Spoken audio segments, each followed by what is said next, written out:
ওষুধের দাম এমন একটা জিনিস যেটা আমাদের প্রতিটি পরিবারের প্রতিটি মানুষকে যার যার যার ফলে ভুগতে হয়।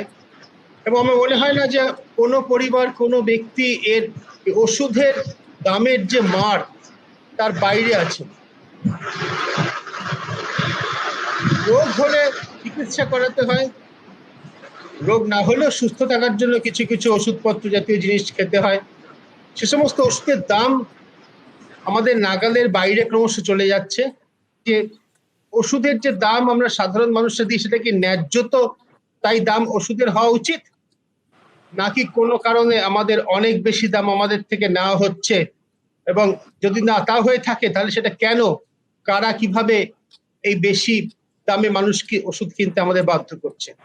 আমার প্রশ্নটা এটাই। আমি প্রথমে ডক্টর কল্লোল দাসকে অনুরোধ করব এই বিষয়ে বলার জন্য। Doctor Das please. ওষুধের দাম সাধারণ মানুষের পকেটে একটা ছ্যাঁকা তো বটেই, কারণ ওষুধ ছাড়া তো আমাদের চলে না। কারণ আমরা দেখেছি, আমরা ডাক্তাররা রোগী দেখি, প্রেসক্রিপশন করি, তারা ওষুধ কিনে খান এবং তারপরে সুস্থ হয়ে অথবা না হয়ে আমাদের কাছে ফেরত আসেন। এবারে ওষুধের প্রেসক্রিপশন করার সময় অনেক সময় আমাদের কিন্তু দামের কথা ভাবতে হয়, কারণ যিনি এসছেন তার ক্রয় ক্ষমতা কিরকম, তিনি সে ওষুধটা পুরোটা খাবেন তো, কিনতে পারবেন তো, অথবা নাকি তিনি একটা ওই একই জেনেরিক নেমের অন্য ব্র্যান্ডের ওষুধ যেটা কিন্তু সস্তা সেরকম একটা ওষুধ কিনবেন। এটা আমাদের খুব ভাবায়, সেটা কিন্তু সত্যি কথা। এবং প্রায়শই দেখা যায় যে একই ওষুধ, মানে সেম জেনেরিক নেম, বিভিন্ন কোম্পানির বিভিন্ন দামে বিক্রি হয়, আর তাদের মধ্যে তারতম্যটা কিন্তু অনেকটাই বেশি। আমি আলাদা করে উদাহরণ দিচ্ছি না, কারণ আমার আরো যেদিন কলিগ ডাক্তার আসেন তারা তো নিশ্চয়ই এটা প্রত্যক্ষ করেছে তাদের অভিজ্ঞতায়, যে একই ওষুধের বিভিন্ন কোম্পানির বিভিন্ন দাম এবং তাদের খুব অদ্ভুতভাবে এফিকেসিও কিন্তু বিভিন্ন রকম। সেটা দেখা গেলো একটা ব্যাপার। 2 নম্বর হচ্ছে যে কিছু কিছু ওষুধ খুব সস্তায় কোনো কোনো দোকানে পাওয়া যায়, যেগুলোকে আমরা জেনেরিক বলছি, বা সরকারি হাসপাতাল এখন এগুলো চালু হয়েছে। তো যাদের উপায় নেই তারা তো সেগুলো কেনেন এবং সেগুলো খেয়ে অনেকে সুস্থ নিশ্চয়ই হন। আবার সুস্থ না হলে তখন দায়টা গিয়ে হয় ডাক্তারের উপরে পড়ে না ওষুধের উপরে পড়ে। অর্থাৎ ঘুরে ফিরে ব্যাপারটা এটাই দাঁড়ালো যে ওষুধের দাম যিনি কিনছেন রোগী, তার কাছে একটা খুব বড় ফ্যাক্টর। এবারে এটা যদি উত্তরোত্তর বাড়তে থাকে তাহলে চিকিৎসাটা খুবই ব্যয় সাপেক্ষ হয়ে যায়।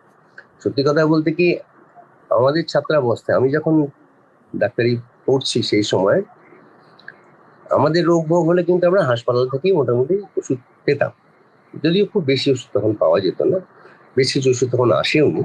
মানে আমি 80-র দশকের প্রথম দিককার কথাই বলি বা 70-এর শেষ। কিন্তু তাও কিন্তু একটা হাসপাতালে ওষুধ পাওয়ার একটা ব্যাপার ছিল। তা আমি তো দীর্ঘকাল আর কি সরকারি হাসপাতাল ছাড়া, আমি জানি না এখন নিশ্চয়ই ওষুধ পাওয়া যায় বা কিছু ফার্মেসিতে কিছু ওষুধ বিনা পয়সায় রোগীদের দেওয়া হয়, কিন্তু সেটা বোধহয় সমগ্র রোগীদের যা সংখ্যা তার তুলনায় অত্যন্ত নগণ্য। ফলে ওষুধ দোকান থেকে কিনতে হবে, এটাই মোদ্দা কথা। তার মধ্যে এবার আছে কোনো কোনো দোকানে ছাড়ের ব্যাপার, কেউ 10% ছাড় দেয়, কেউ 20% ছাড় দেয়, কেউ আবার মাত্রাতিরিক্ত ছাড় দেয়। এবং ওষুধ যখন ডিলার্সের জায়গা থেকে এসে রিটেলার সেখান থেকে দোকান এবং তারপরে রোগীর কাছে এসে পৌঁছে তার দাম বহুগুণ বেড়ে যায়। তা এখন প্রথম কথা যে ওষুধের দাম এতটা বাড়েই বা কেন? এতগুলো জায়গা থেকে মানে ওষুধের দামটা ভাগ হতে হতে ধাপে ধাপে বাড়তে বাড়তে যখন এন্ড পয়েন্টে এসে পৌঁছয় তখন সেটা অনেকটা তাদের পক্ষে ব্যয় সাপেক্ষ হয়ে যায়। তা সেগুলোর তো কারণ আমরা জানি না, অন্তত আমার তো খুব বেশি জানা নেই। আর হচ্ছে যে ওষুধ আজকে একরকম দাম, তার 10 বছর পর একটা দাম বাড়লো, তারপরে আরো কিছু আবার দাম বাড়লো, সেটাই বা কেন হয়? এখন তাহলে কি ওষুধের কোম্পানিগুলোকে এই দামটা বাড়ানোর জন্য অন্য কোনো জায়গায় কিছু ক্ষতি স্বীকার করতে হয়? সেই প্রশ্নটা স্বাভাবিকই উঠে আসে আর কি। তা খুব রিসেন্টলি ওষুধের কোম্পানিগুলোর ম্যালপ্র্যাকটিস নিয়ে আমাদের কাগজে বেশ কিছু খবর তো নজর কেড়েছে। সেটা কোর্ট কিছুটা নাড়াচাড়া করার পরে বিভিন্ন মিডিয়ার থ্রুতে আমরা দেখতে পাচ্ছি যে বেশ কিছু ওষুধের কোম্পানি প্রচুর প্রচুর টাকা তারা সরকারকে অনুদান দিয়েছে বা সাহায্য করেছে কিছু সুবিধা পাওয়ার জন্য। তাহলে কি সেটাই একটা কারণ ওষুধের দাম বাড়ানোর? কারণ কোম্পানিটা তার উঠে যাবে না। আর তাদের সরাসরি সরকারকে নয়, ইলেকট্রাল বন্ড কিনে রাজনৈতিক দলকে দিয়েছে। হ্যাঁ, প্রশ্নটা সেইখানে যে তাহলে কি ওই ক্ষতিটা স্বীকার করতে হলে তাদের ওষুধের দামটা বাড়াতেই হচ্ছে? তাই স্বভাবতই এই প্রশ্নটা মাথাতে আসে যে এত কোটি টাকা যদি একটা ওষুধের কোম্পানি রাজনৈতিক দলদের অনুদান দেয়, তাহলে সেই টাকাটা ওরা কোত্থেকে তুলবে? একটা সময় আমাদের কাছে একটা আসতো যে ওষুধের কোম্পানিরা ডাক্তারদের প্রচুর উপঢৌকন দেয়, গাড়ি বাড়ি, কনফারেন্স, এটা সেটা, এবং তার জন্য তারা ওষুধের দাম, মানে আমরা খুব কৃতজ্ঞ আর কি তাদের কাছে, সে কারণে আমরা কিছু বলি টলি না বা ইত্যাদি ইত্যাদি। কিন্তু দেখা যাচ্ছে যে সেগুলো গত কয়েক বছর ধরে তো অনেকটাই কাপ হয়ে গেছে। কিন্তু এরকম এত এত কোটি টাকা, প্রায় 1000 কোটি টাকা নাকি বিভিন্ন ওষুধের কোম্পানি দিয়েছে রাজনৈতিক দলদের ভাগ টাগ করে আর কি।